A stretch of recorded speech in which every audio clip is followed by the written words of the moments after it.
할렐루야. 오늘은 마태복음 5장 13절에서 16까지 말씀으로 소금과 빛의 원천이라는 제목으로 말씀을 나누도록 하겠습니다.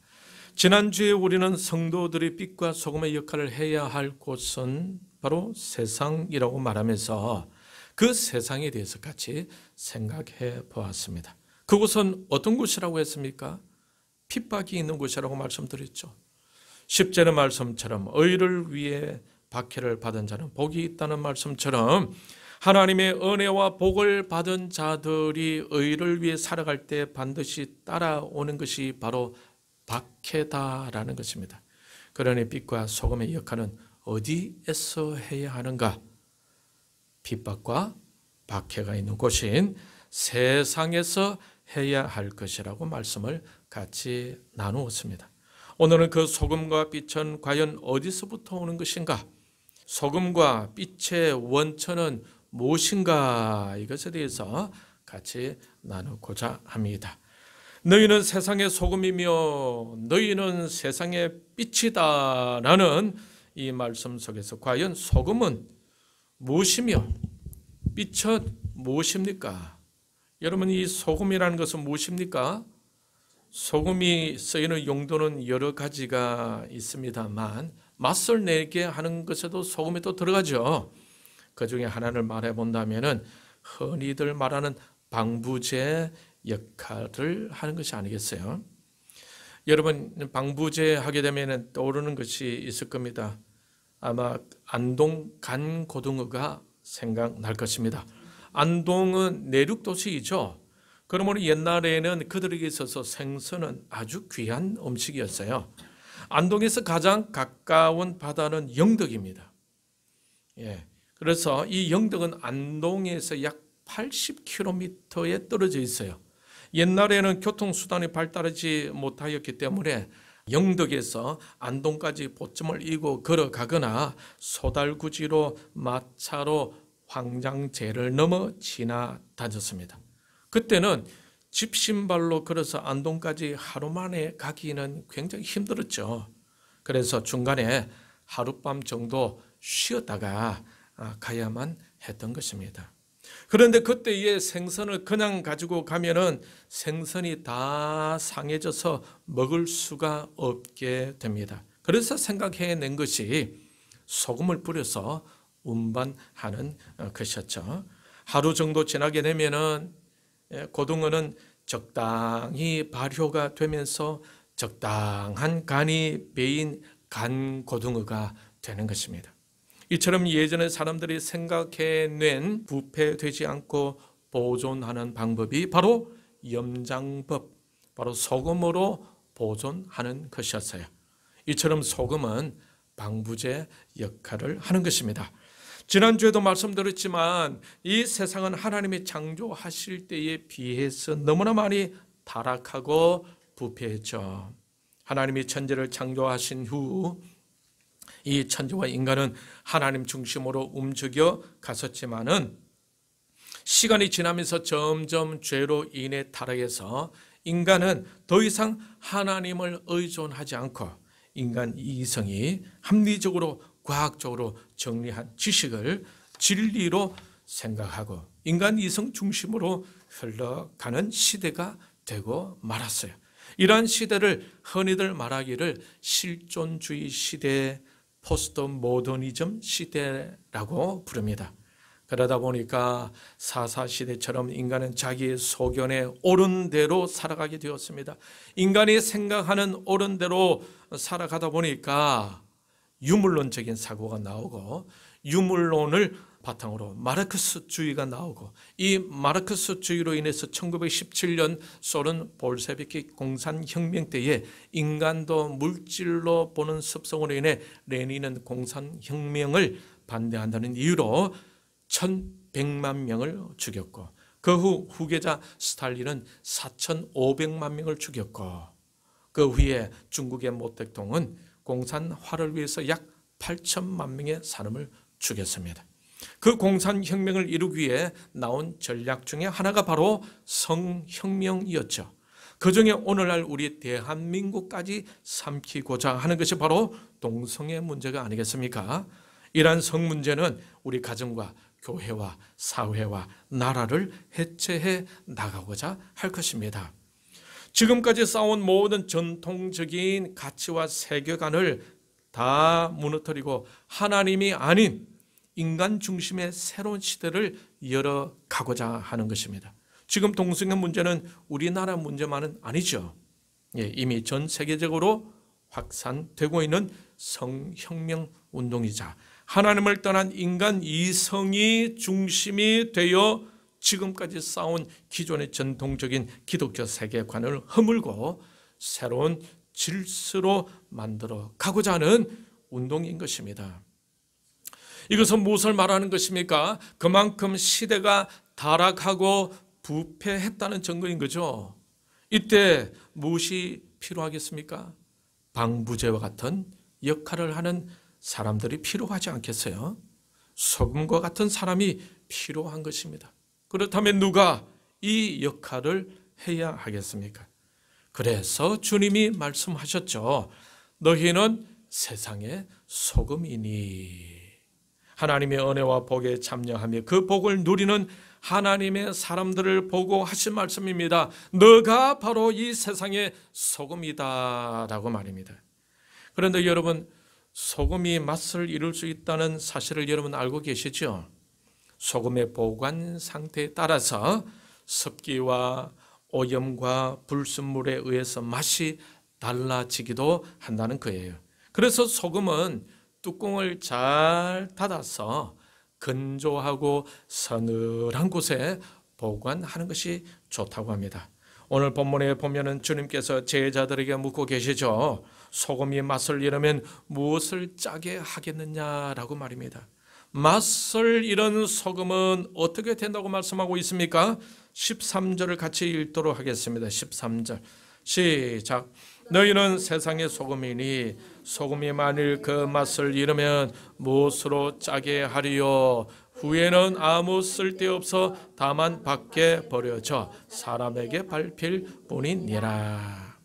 분명히 성경은 성도들을 향해서 소금이다라고 하고 있습니다. 그러므로 이 소금의 기능을 잘 하기 위해서 어떻게 해야 하겠습니까? 소금의 맛을 잃지 않도록 해야 하겠죠.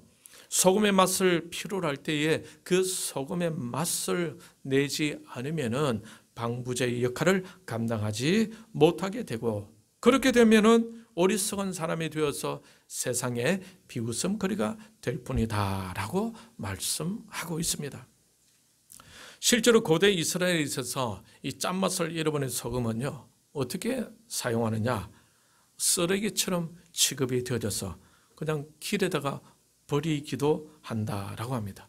또 어떤 사람들은 자기들의 그 휴식 공간으로 쓰는 집의 그 옥상에 소금을 뿌려가지고 흙을 딱딱하게 굳어지게 하는데도 사용했다고 합니다. 본문에서는 밖에 버리워져 사람들의 발에 밟히는 것으로 말씀하고 있죠. 이와 같이 천국 시민으로서 본분을 다하지 못하는 자들, 맛을 내지 못하는 자들은 세상으로부터 결국에는 격려를 받으면서 결국 짓밟힘을 당하게 된다라는 거예요.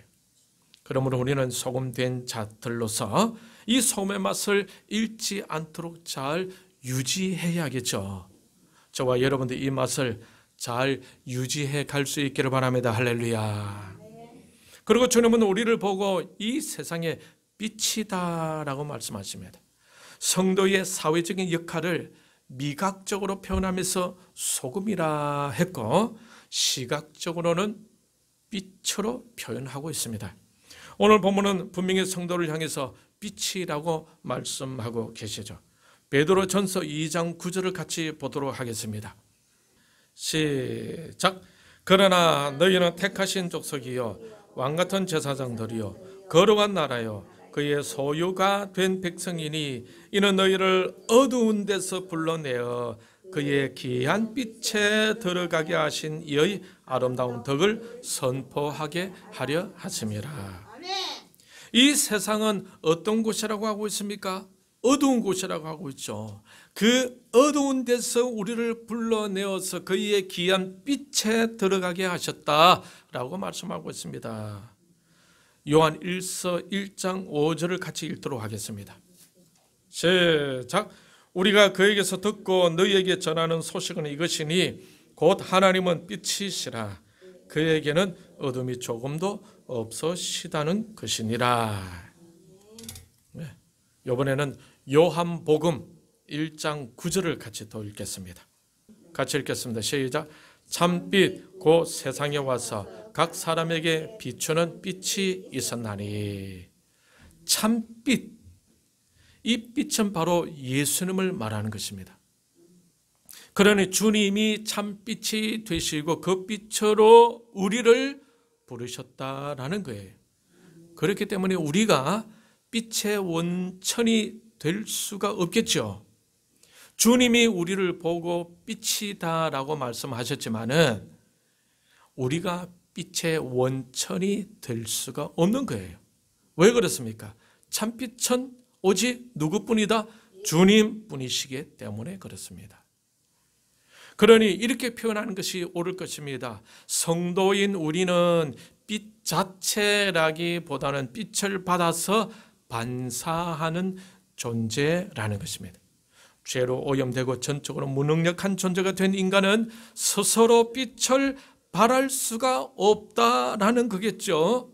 다만 하나님의 빛을 받아서 반사할 수 있을 뿐인 거예요. 이 하나님의 빛을 받은 성도들은 세상에서 사회적으로 어떤 역할을 할 수가 있겠습니까? 우리 오늘 본문 16절 같이 읽도록 하겠습니다. 같이 시작. 이같이 너희 빛이 사람 앞에 비치게 하여 그들로 너희 착한 행실을 보고 하늘에 계신 너희 아버지께 영광을 돌리게 하라. 그 빛은 바로 착한 행실로 드러나게 되는데 그 착한 행실은 바로 하나님께 영광을 올리게 된다라는 것입니다.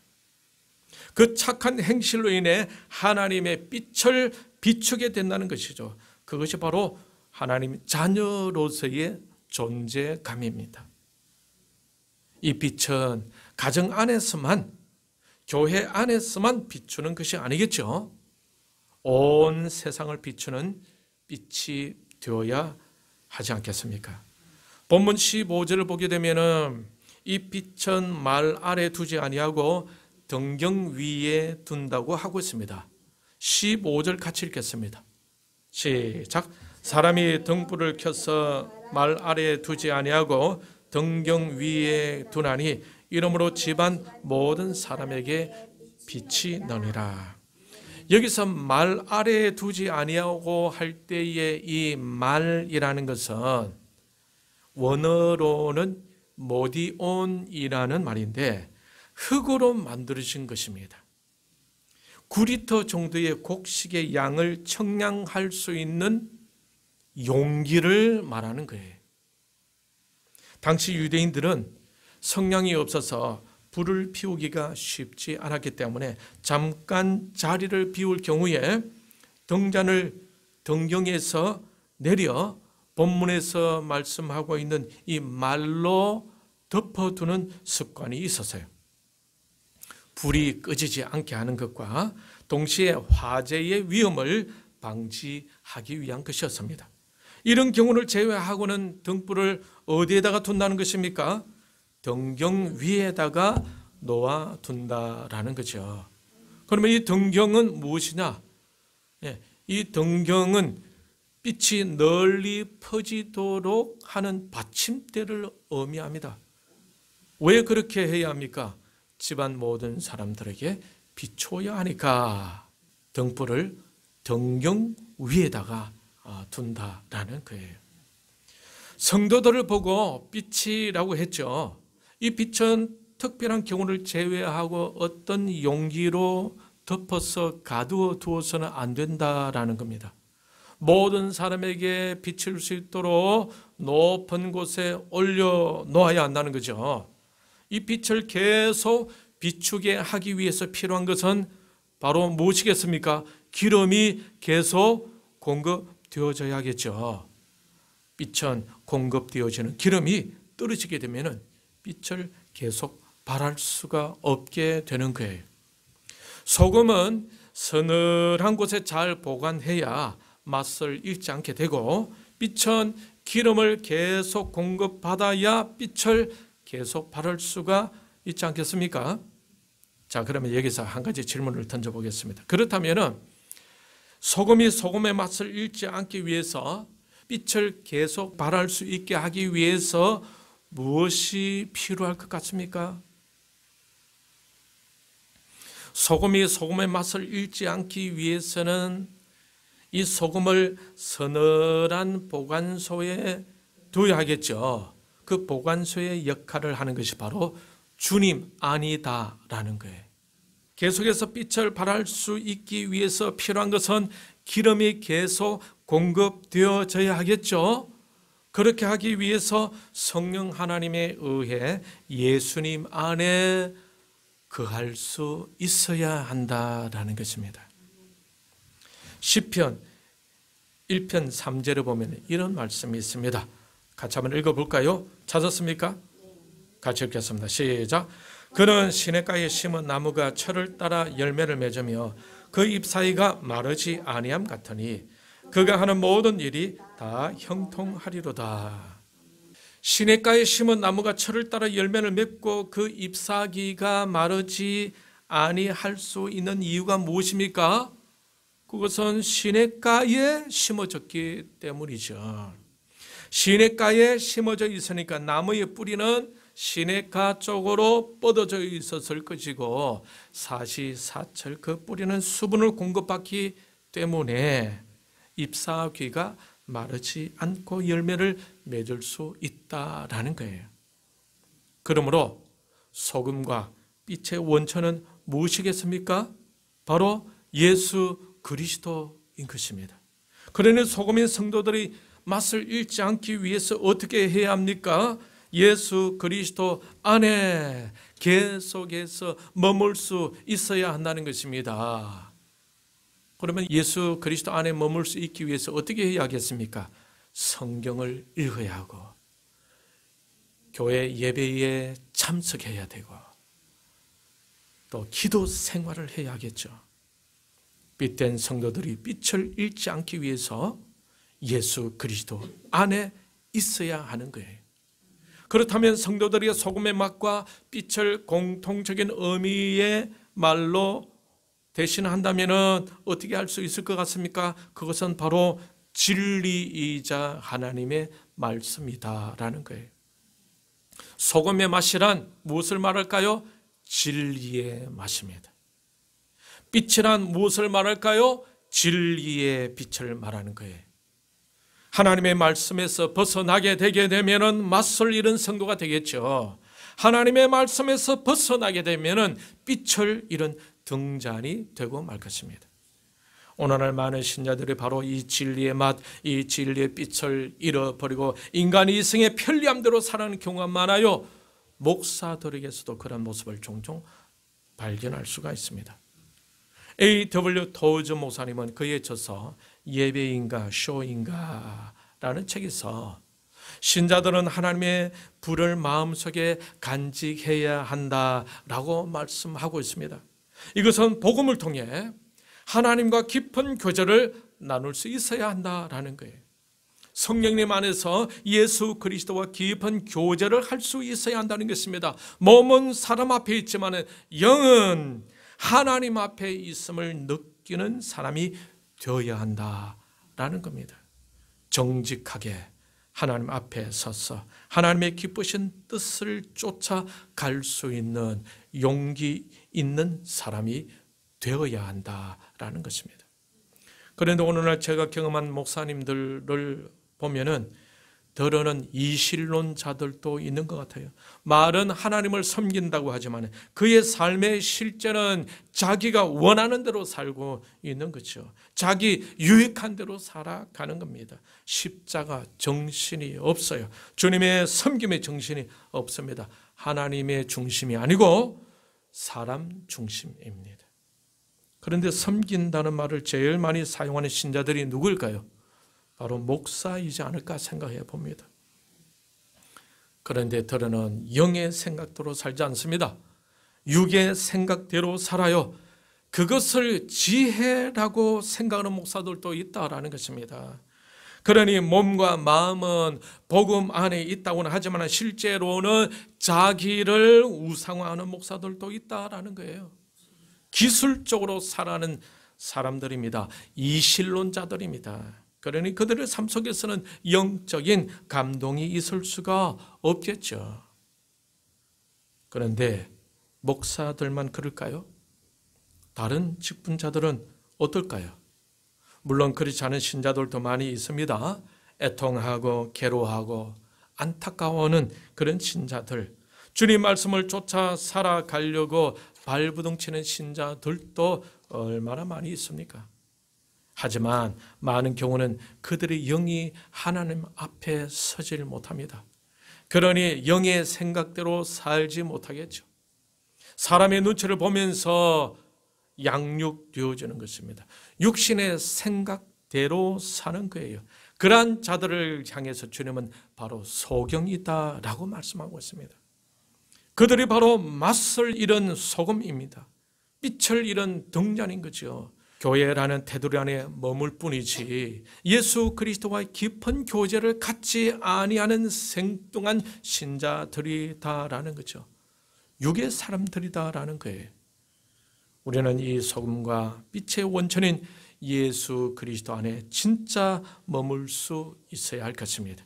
그래야 소금의 맛을 낼 수 있고 그래야 빛을 발할 수가 있는 것입니다. 요한일서 1장 5절에서 하나님은 빛이다 라고 말씀하고 있죠. 6절에 보게 되면 이 빛된 하나님과 사귐이 있다고 하면서 어둠에 행하게 되면 거짓말을 하고 진리를 행하지 않는다 라고 하고 있습니다. 우리가 빛 가운데 행하면 우리가 서로 사귐이 있고 그 아들 예수의 피가 우리를 모든 죄에서 깨끗하게 하실 것이다 라고 말씀하고 있어요. 하나님과 사귐이 있다고 하면서 어둠에 행하는 사람들이 얼마나 많이 있겠습니까? 어둠에 행한다는 것은 하나님 말씀 가운데에 살지 않는다는 것이죠. 영의 생각이 아니라 육신의 생각으로 산다는 것입니다. 즉 이 말은 하나님 말씀 중심으로 살지 않는다라는 말이 되지 않겠습니까? 우리가 소금의 맛을 잃지 않기 위해서, 빛을 잃지 않기 위해서 결국 어디로 향해야 하겠습니까?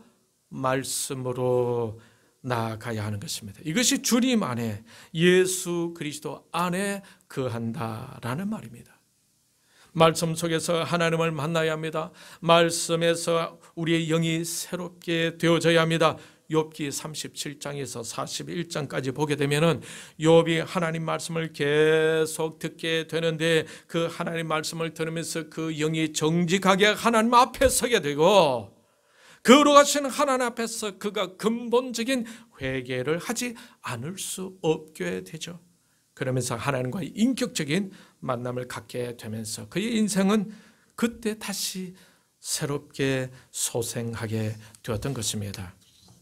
에스겔서 37장에서도 골짜기에 무수히 깔려있는 마른 뼈들도 에스겔 선지자가 하나님의 말씀을 대언하자 그 뼈들이 서로 들어맞아가고 힘줄이 생기고 살이 생기고 가죽이 그 살을 덮고 생기가 들어가면서 하나님의 군대가 되었지 않습니까?